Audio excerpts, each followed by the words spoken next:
Hapana ere ane namba muponere ziso regondo.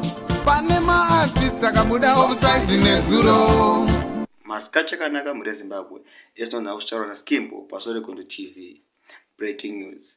Muimbi Winky D album rake Njema retwa band mushure mekunge aimba zvinhu zvepolitics achidhisa ED nehurumende. Izvi zvachakambotaura muepisode 98 chakanzi tiri kutomoka. Aya mahwana achangiswa nesongo yakabudisa inzi Ijipita ndoita kuti vanhu vavhunduke.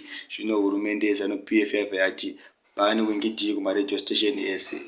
Muimbi anga neinterview paPower FM nhasi 30 December zvafa zvakanzurwa. Tisiri kuzoti mangwana kuHSCC zvichabudirira here tichiita chinokupai maupdates ezviri kuitika. Vamwe ndo vari kuti ana mambo Tucherere vari kusumudza mhepo nekuti vakunga kuvharirwa panze negafa. Asi tikumira kuti 31 toona kuti zvinenge zvakamira sei. Izvi zviri kutonzi Winky D manager banda atorwa nemapurisa epaCentral. Izvo zvikonzi kana iyo show yavo isina maclearance anga asita apuruvwa inogona kutadza kuitwa mangwana. Asi achane umbowa wakanyanya asi charamba chikokupai zvinenge zvichiitika. Garai makasubscribe musasarire munhau.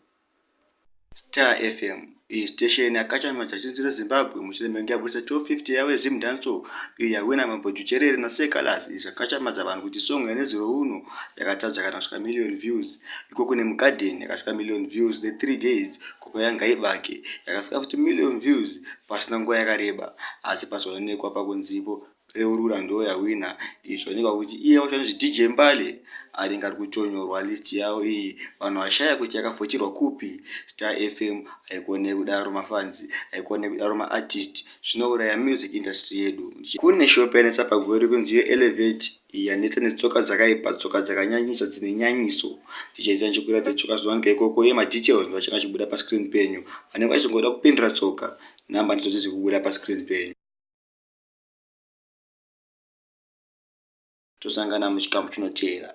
Hapana ere ane namba muponere ziso regondo. Pane ma-artist akabuda offside nezuro.